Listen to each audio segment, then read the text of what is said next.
Aujourd'hui, nous allons préparer des crackers à la patate douce. Sans gluten et croustillantes, ces délicieux petits biscuits accompagneront vos apéritifs, mais ils sont aussi idéaux pour un petit plaisir grignotage. On va commencer par la patate douce qu'on va éplucher et couper en morceaux.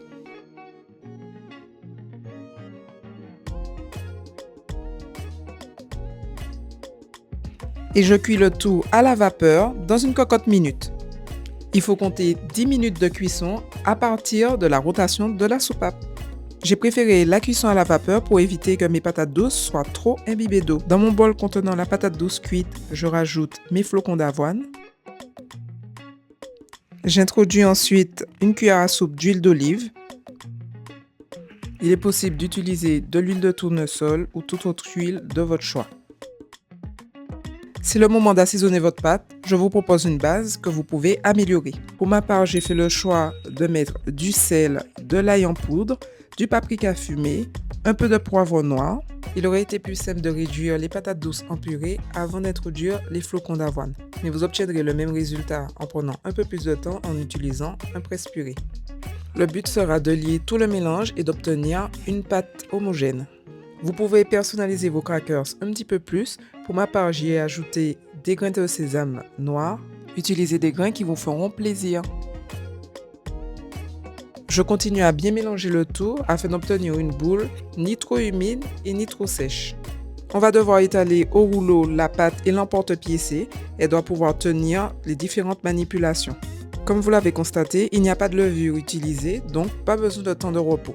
Normalement, votre pâte ne doit pas être collante. Si vous constatez qu'elle est un peu trop humide, ce qui peut arriver lors de la cuisson de la patate douce, n'hésitez pas à rajouter quelques flocons d'avoine.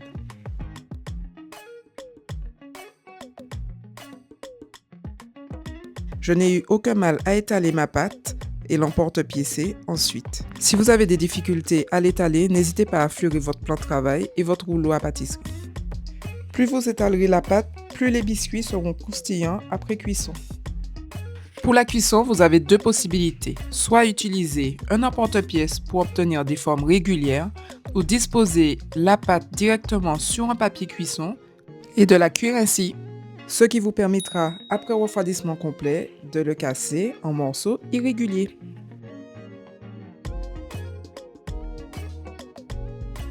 Je vous conseille de préchauffer le four à 150 degrés et de surveiller la cuisson en fonction de votre fond.